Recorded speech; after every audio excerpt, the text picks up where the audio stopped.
Hey, okay, here I am back to finally do my personal diary. I think the last time I was here, I shared that I started Key Center, and my plan was to come back and update along the way. It's been 8 months. I started in May around my birthday, and honestly, Key Center's been fine. It's been the first, like the titration, mainly the first dose. I did have some reactions, and I'm glad that I pre-medicated as recommended with some Benadryl and Tylenol, but now I don't pre-medicate anymore. And I haven't had any relapses or episodes or concerns, so I'm grateful because I've been sick since. I don't know that I'm on a fever or anything, but God is good. So I also am back because this is the start of a year journey without my husband, my love, my friend, but he's also my main caretaker.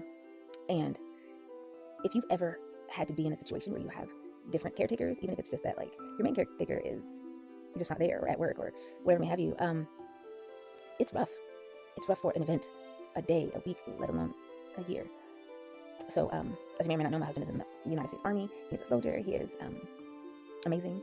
I'm so grateful for soldiers. So I want to take a moment to just thank you for your service. If you are active duty, if you are reserves, if you are ADR, if you are a spouse, if you are a child, if you are the mother, but especially service members, thank you for your service.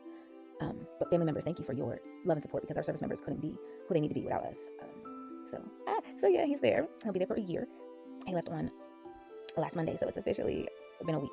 So I wanted to start this to chronicle for myself where I'm going, what I've done, my growth, so I can look back on it. But I also realize that it might help somebody else. So I'm gonna try to keep it to like 5 to 7 minutes.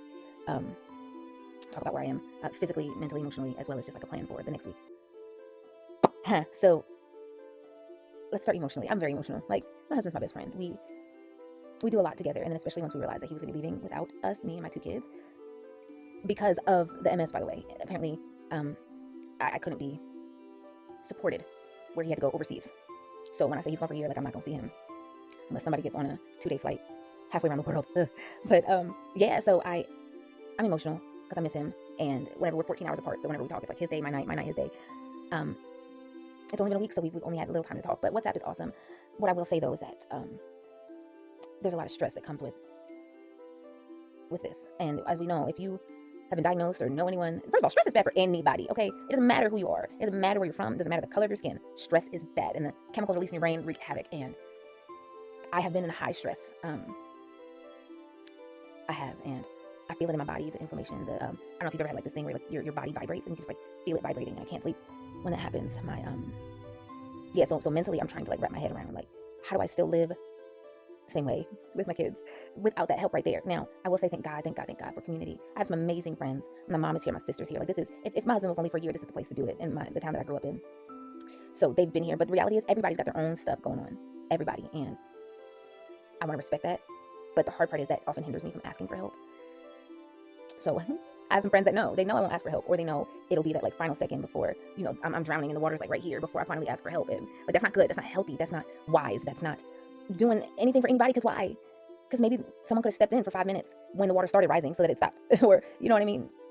So anyway, that's why I'm emotionally and mentally just trying to figure out my schedule. My friend helped me come up with a monthly food menu, which like so far has been great because I just take the decision making off my plate. I already don't like cooking, but what makes it harder is now I gotta think about it and make sure I have the food for it. And it's like, oh no, I didn't go to the grocery, blah, blah, blah, whatever. Mentally, emotionally, my son is acting out. He's 6 and a half, and this happens when his dad leaves. And I don't know, like in this moment, I don't know what to do other than like put my foot down, let him know, like, discipline didn't leave, want to play with your dad. Well, at the same time, trying to focus on positive affirmations and reinforcement and thanking him for when he does really do well. My daughter's 9 and she misses her daddy. So every time he's on the phone, she's like, and she's here. Oh, she's like right there. So yeah, mentally, we started saying, hey, listen, why don't we just plan to come see you in the summertime? And then we can say 6 months instead of a year. 6 months feels like I'm tricking myself, but yeah. Physically, right now we had a birthday party for my daughter yesterday at an ice skating rink. I did not hit the ice, but I did do a lot of walking back and forth and mingling and talking with parents and like being my happy self. But I'm paying for it. Like once we got home, my body, my legs, and I didn't wear a mask. He sent to just lower your immune system. So like I feel like I'm getting sick. My throat, my eyes, my face. And then here I am, not feeling well. My legs hurt yesterday, and now today I wake up and it's the same. It's like my recovery is taking so long, and it's only been like a day and a half. But I hate these long recovery moments. If you have anything that you're like, oh, when you feel that, just drink pickle juice or just turn around 3 times and I don't know. I'm a little delirious too, because I like all day I couldn't keep my eyes open. It wasn't like I was just tired of fatigue. My eyes would not stay open, and then I started dreaming about my eyes not staying open, but I was in public in my dream, and that was scary. So okay, mentally, physically, emotionally. So I'm trying to stretch. My goal was to work out every day, and stretching being one of those things. This is my fourth day since I set that goal. But yeah, like I gotta stick to it because it's way too important for me to be healthy. It's way too important for my kids that I'm healthy, for myself that I'm healthy, for my husband's mental ability to focus that I'm healthy. When I say it's just hard, it's hard because I feel like I'm constantly just thinking about the next. So socially, I'm trying my best not to like pull away from anyone. I'm very much just like in my head going from one thing to the next. Plan my husband's promotion ceremony. Okay, plan him leaving. Okay, now plan my daughter's birthday party. Okay, now I'm planning my friend's baby shower. Okay, then after that I'm planning the walk-in mess. Okay, now what's next? Like I feel like I'm just trying to keep my mind busy, and maybe that's a good thing. Mentally, I'll be talking to my counselor tomorrow. You know how that goes. Because I don't know how much of that is healthy or how much of it is just like sit your tail down and read a book. I did join the Mind Ministry at my church. My kids are in gymnastics, and my daughter joined the dance ministry at the church.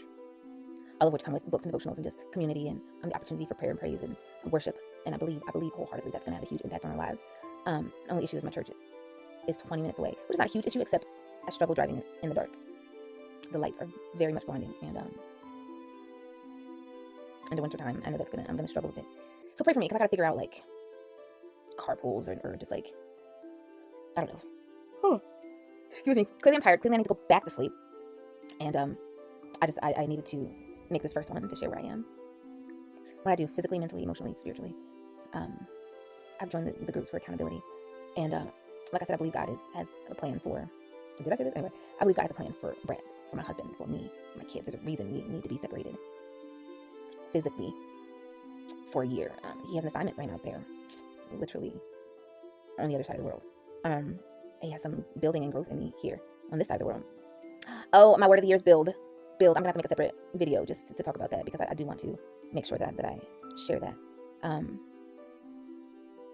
If you have any thoughts, comments, input, just ways that I can implement, yeah. But right now, I don't have any worsening symptoms outside of my fatigue. My fatigue is really high, but I'm also just like on all the time. I work from home, praise God. But yeah, thoughts, prayers, input, all of it's great. Comments, or have you gone through something like this and you want to share your testimony, or like how you came through? That would be amazing. All right, y'all, till next time.